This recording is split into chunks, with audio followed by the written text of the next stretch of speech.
Unang punto namin po sa Kampilan and among other organizations, we are not inviting the Vice President to lead the people power. We are calling her to be the leader of the Filipino people to stand openly against plunder, corruption, and abuses in government, and to denounce the effects of this na nagpapahirap sa taong bayan. Kahit Vice President po siya, hindi nawawala ang kanyang karapatan na magpahayag. At malaking bagay kung nagpahayag siya kasama sa mga pagkilos na mapayapa ng taong bayan. That is the meaning of unifying figure. A leader should be a unifying and rallying figure for the people. Not to denounce simply the government or overthrow, but rather constructively propose an agenda that will benefit the people against sa kabulukan ng kasalukuyang gobyerno. Pangalawa naming agenda, kung bakit namin nag-a-appeal kami. Ang tawag na namin dito, conscience call to the Vice President. Na hindi pwede na ang mga opisyal ng gobyerno ay manahimik o mag-alangan at maging tentative na manindigan kasama ang taong bayan. Bakit? Sapagkat nagiging malakas ang loob ng mga abusado at mga kurakot kung walang mga opisyal sa gobyerno, lalo na yung malakas ang loob at mataas ang katungkulan like the Vice President to stand and call out and bring the grievances of the people to petition the government. Nagagawin ni Vice President Sara Duterte. Ililinaw po ng panel yan ng aming punong tagapagsalita. What we are calling for the Vice President is to stand with the people and unify all the forces resisting corruption and plunder. At ililinaw yan ng aming mga kasama. Pangalawa, nagtipon tayo sapagkat maraming mga issues ang dapat mabigyan ng kaliwanagan. So, we deem it necessary na gawin ito as media forum or the People's Media Forum. May question and answer po kayo mamaya. To start, ay pakinggan po natin dito sa pagtitipon ang paunang pagpapahayag ni Attorney Jing Paras. Take it away, Attorney Jing.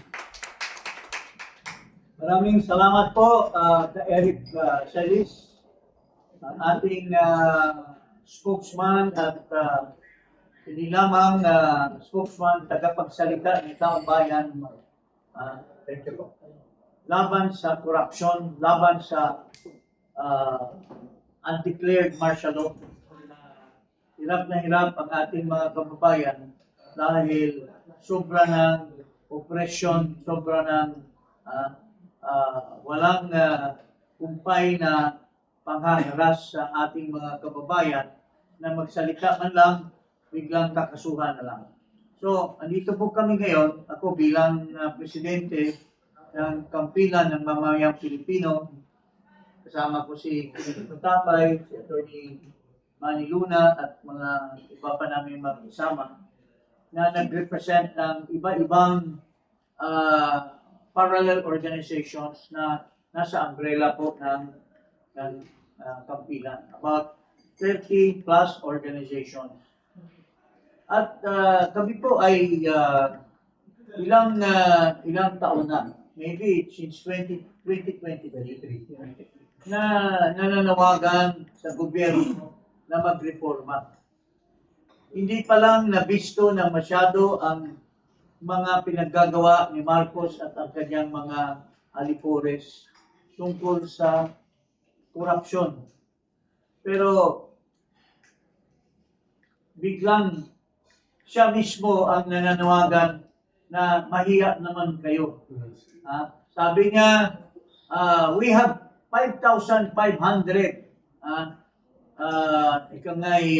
Completed flood control.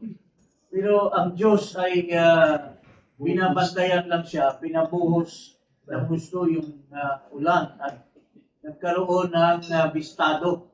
Nabistado si Marcos at sinasabi naman niya, mahiya naman kayo kasi wala palang flood control projects ang pinagyayabang niya. So, doon pa lang, bumuhos na ang ikangay puot at galit ng taong bayan dahil niluloko po tayo ni Marcos mismo.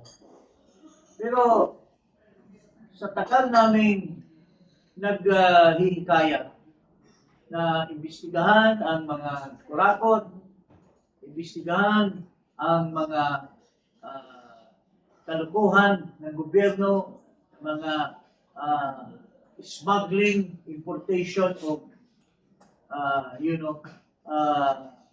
items like sibuyas, bigas, at sugar. Tuloy-tuloy pa rin ang pagbababoy ni Marcos sa ating bayan, mga kaibigan. Sobrang nagta-travel para lang manood sa isang karera ng kotse doon sa Singapore. 2 beses siya pumunta doon, kung saan-saan nagliliwaliw, pera ng bayan ang nilustay. So, yun po ang dinidenounce namin magmula ng 2023. Pero dahil sa watak-watak ang ating mga kababayan, iba-ibang organisasyon, iba-ibang, wala pong unifying leader. Yes. So kami po ay nananawagan kasi ang ating Vice President, tinitingala naming leader, nag-proclaim siya na tatakbo siya ng maging presidente sa susunod na halalan. Pero habang parating tayo doon sa 2028, umaapaw ang mga pasakit ni Marcos sa taong bayan. Parang lubog na. We are considering ourselves a failed state already.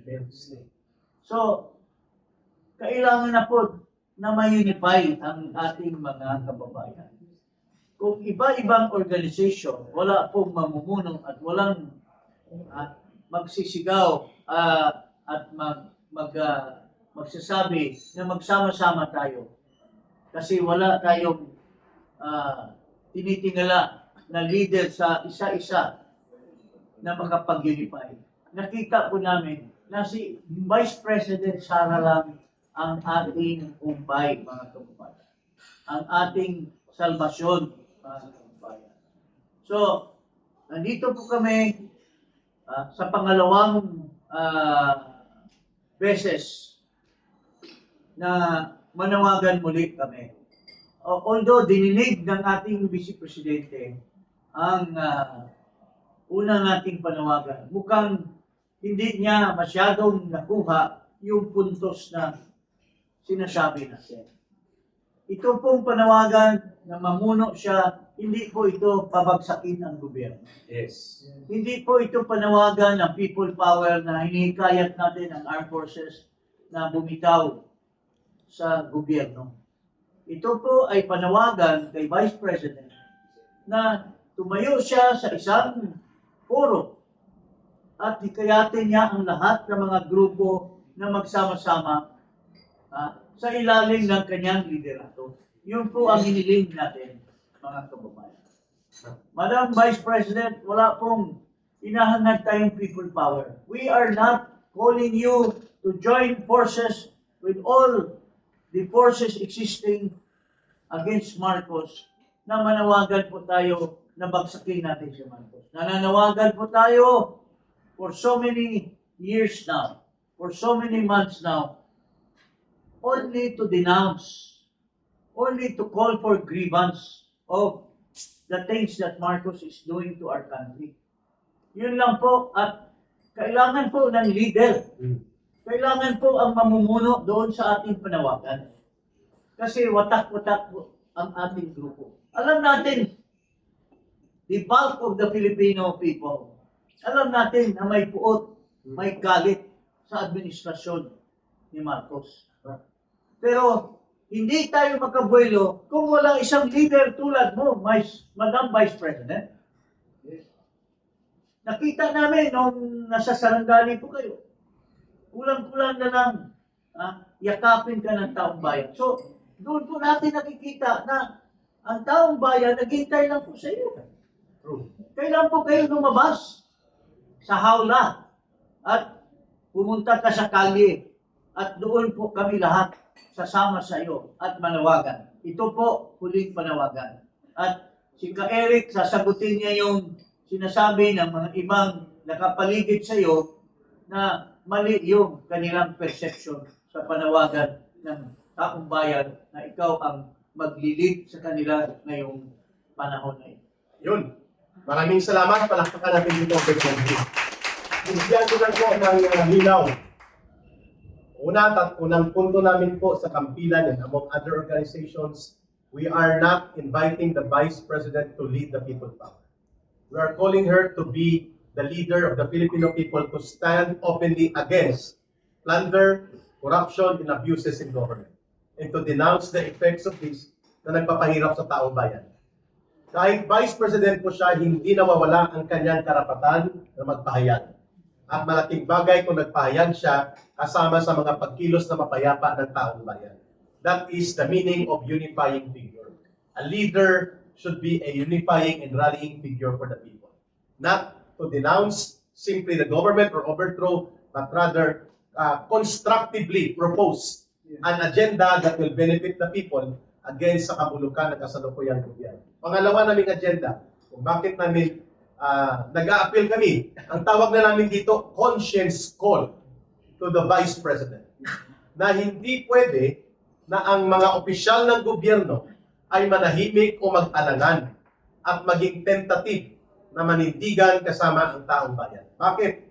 Sapagkat nagiging malakas ang loob ng mga abusado at mga kurakot kung walang mga opisyal sa gobyerno, lalo na yung malakas ang loob at mataas ang katungkulan like the Vice President to stand and call out and bring the grievances of the people to petition the government. Malinaw po yan. Halimbawa lang, ibang bagay kung kasama namin si Vice President Sara Duterte na mag-expose sa mga nangyayari ngayon. Halimbawa, may plano pala sila Marcos na ang 1,600 hectares sa New Clark City ay magtatayo ng military and economic zone na nakatago sa taong bayan. Pinapasimplihan nila. It is a different thing if the Vice President will ask, ano ito? Bakit may requirement ito ng 1 million liters of water to cool down the biggest AI facility na itatayo dyan sa New Clark City? O, di ba mga public interest issue ito? O bakit ang ating bansa sa ngayon ay tuloy-tuloy na nalulubog sa utang?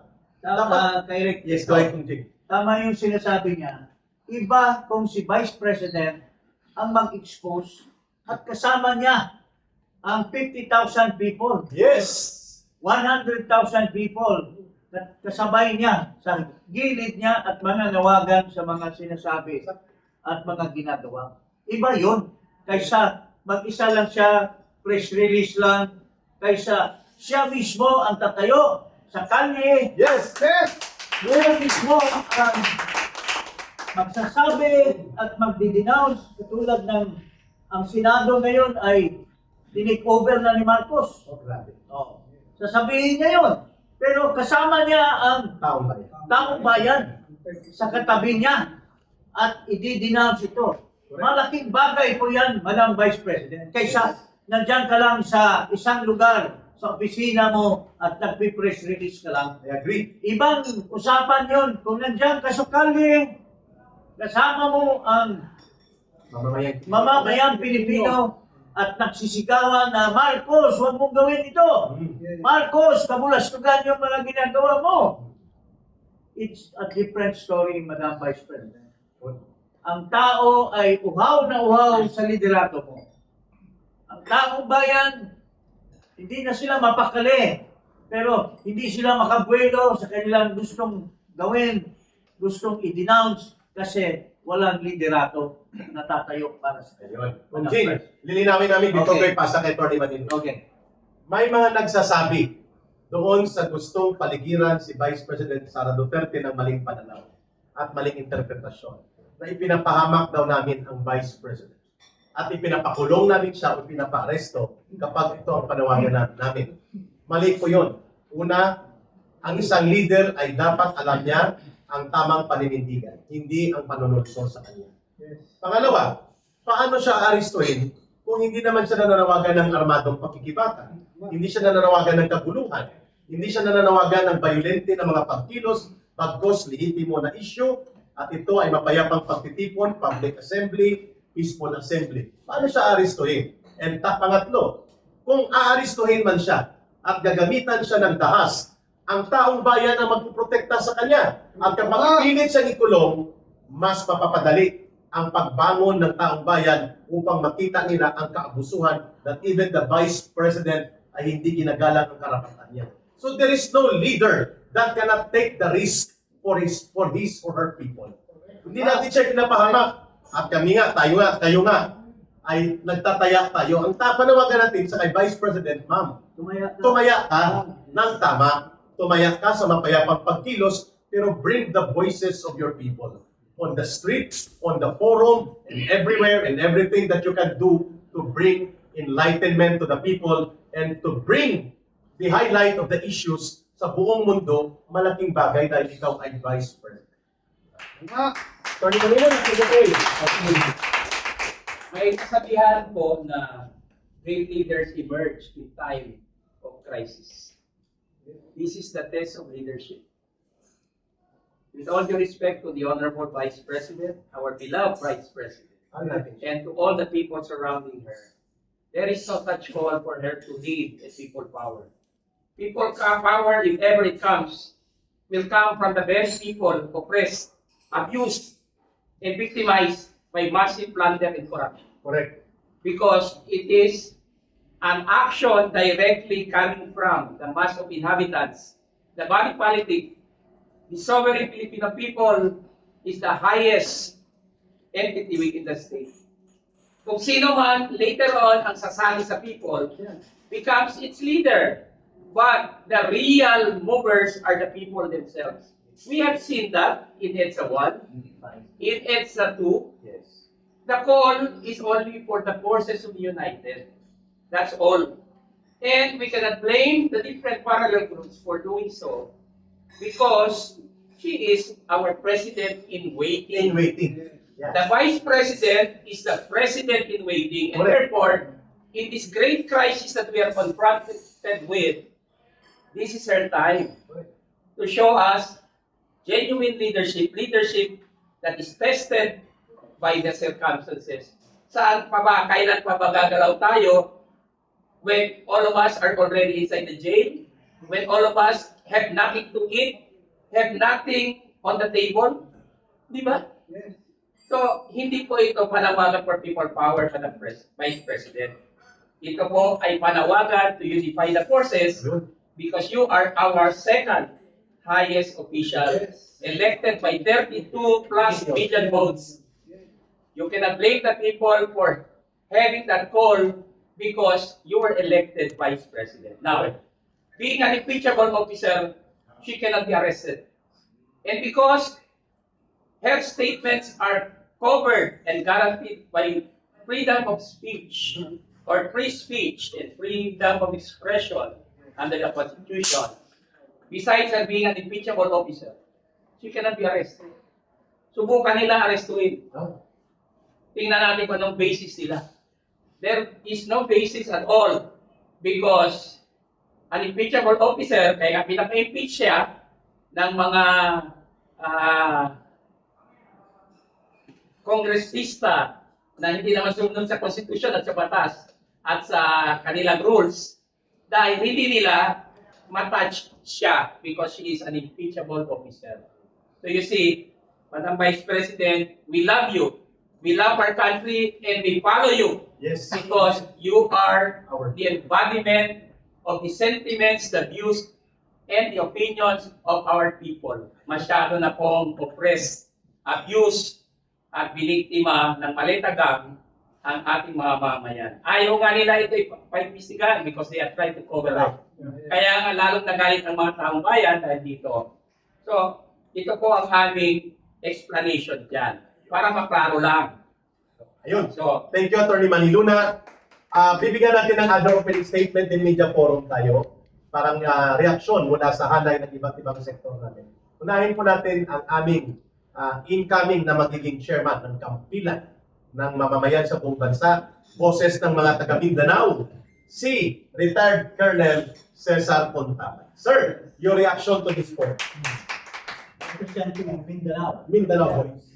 No, actually, what we are here now is for the call of our beloved Vice President to adhere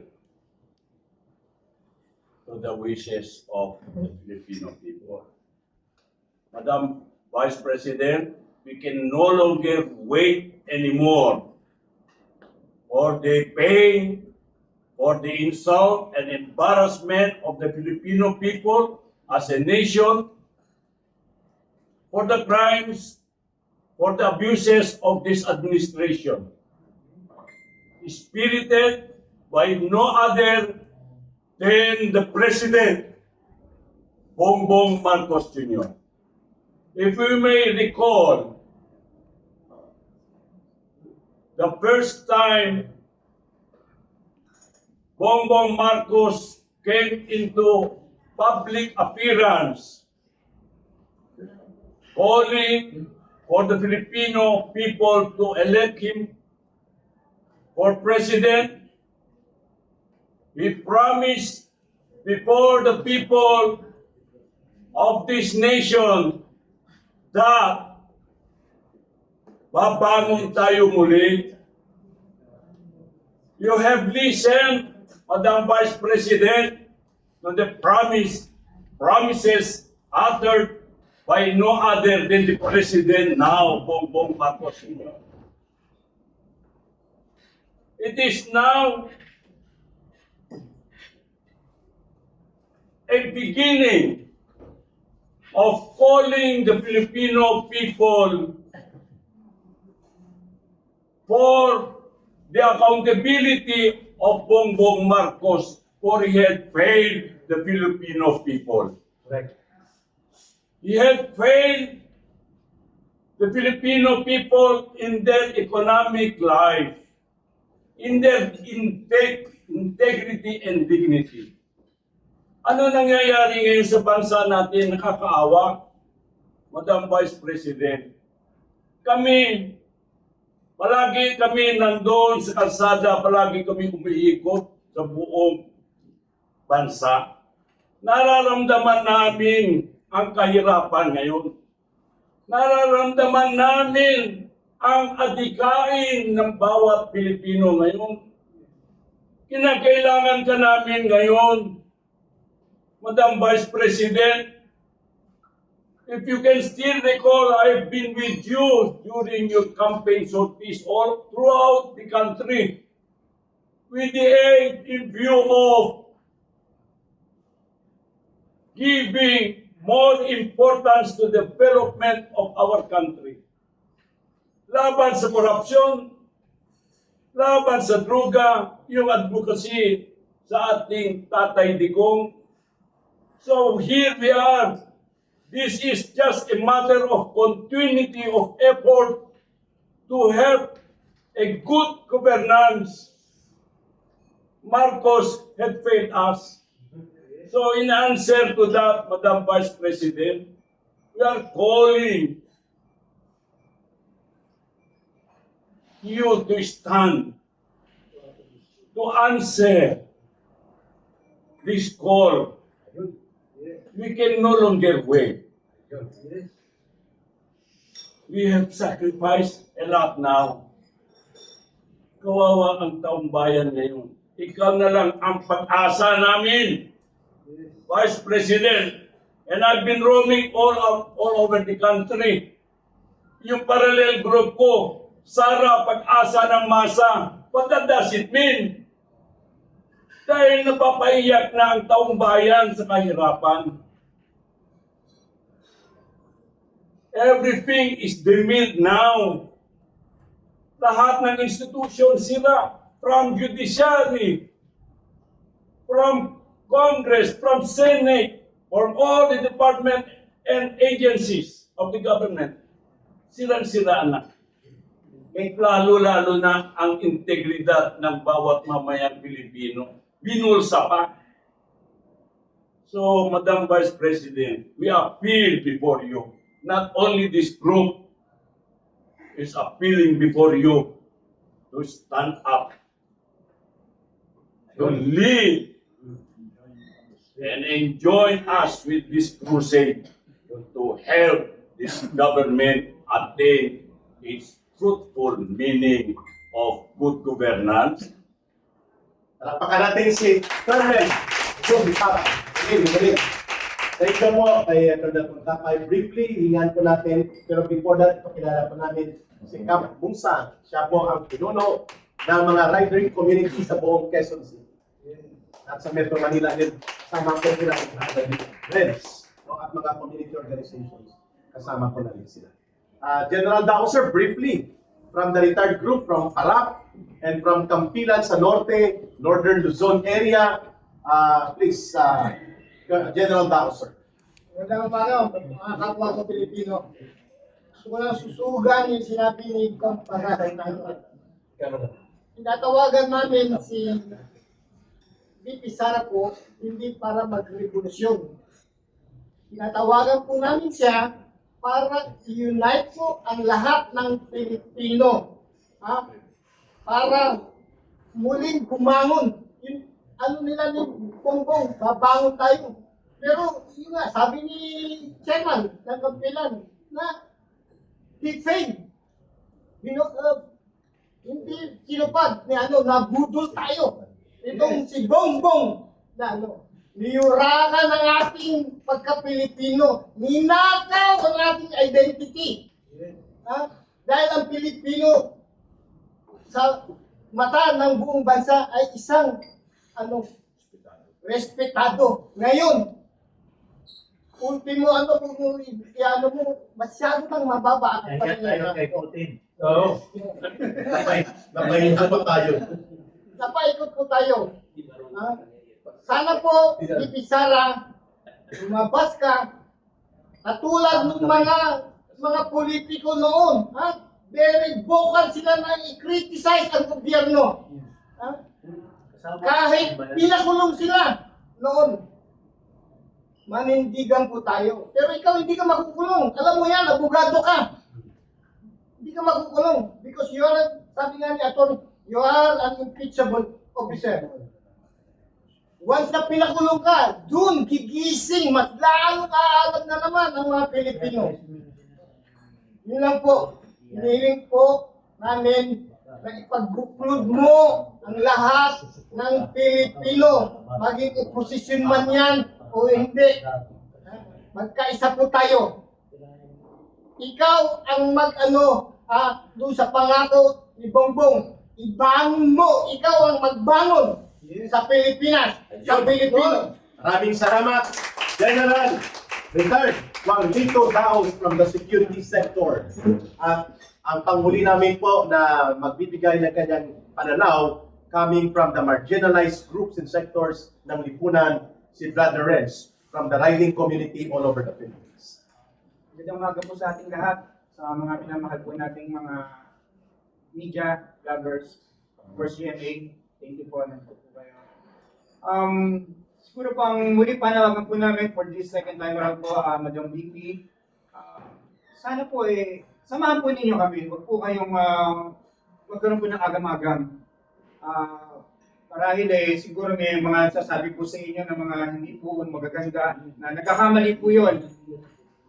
Pag lumabas po kayo, unang-una po, 100% po ng aking pamilya, organisasyon, kasama po. Yun! Kaya nandito rin po, kasama po to, si Captain Musang. Commander Musang po, and SFGF po yan, in behalf of Colonel Liu. Ayan po. So, tahimik lang po kami lahat, pero in behalf po, lahat po, ang DGRP, DRS, DRP, Philippines. Sobrang rampant na po kasi, lahat po, criminality, of course, corruption, tuloy-tuloy po yan. Hindi lang po dito sa sinabi yan. Bawat sangay po ng mga departamento po ng ating ahisyang gobyerno, may corruption po yan. So, yun lang po, Madam Vice President. Sana nawagan po kami muli sa inyo. Thank you. At bilang pagsisimula ng ating media forum, may iba pa tayong issue na tatalakayin sa pagsarado po pansamantala sa aming pahayag tungkol sa panawagan namin kay Vice President Sara Duterte. May mga political advisors po na nagsasabi kay Vice President Sara Duterte na paano daw pag lumabas si Vice President sa lansangan at walang sasama. Yan po ang pinakaduwag na pananaw. Yan po ang pinakamalaking pag-underestimate sa taong bayan. Yes. Sapagkat kung ikaw ay leader, hindi ka mag-aalangan na magtiwala sa taong bayan. When you believe on something that is correct, stand on truth, and you're calling for justice, ang paggawa ng tama ay hindi nabibilang at nasusukat sa numero ng tao na sumasama, kundi sa pagyakap ng mga mamamayan kung totoo hindi ang iyong pinapanindigan. Congressman Jing. In fact, that's giving false advice. Because on the contrary po, makikita mo naman sa survey, ang taas-taas ni Vice President. Consistent. Bakit mo bulabugin at i-confuse yung issue? Kung sino man itong advisor na ito. Unang-una, sa survey pa lang, ang taong bayan ay supporter ni Vice President. Correct. Yes. Consistent. At sa dami ng mga grupo all over the country, and even here just in Metro Manila, iba-ibang grupo. At mayroon pang isang malaking grupo na hindi political, pero nag-aabang lang, Yes, nakabantay. Yes. nakabantay lang. Milyon po ang membro nito. At kaya mag-deliver ng pwersa. At naghihintay lang sa kanya. In fact, kausap ko mismo yung isa sa pinakamataas. At sabi niya, hindi naman kami pwedeng kami lang.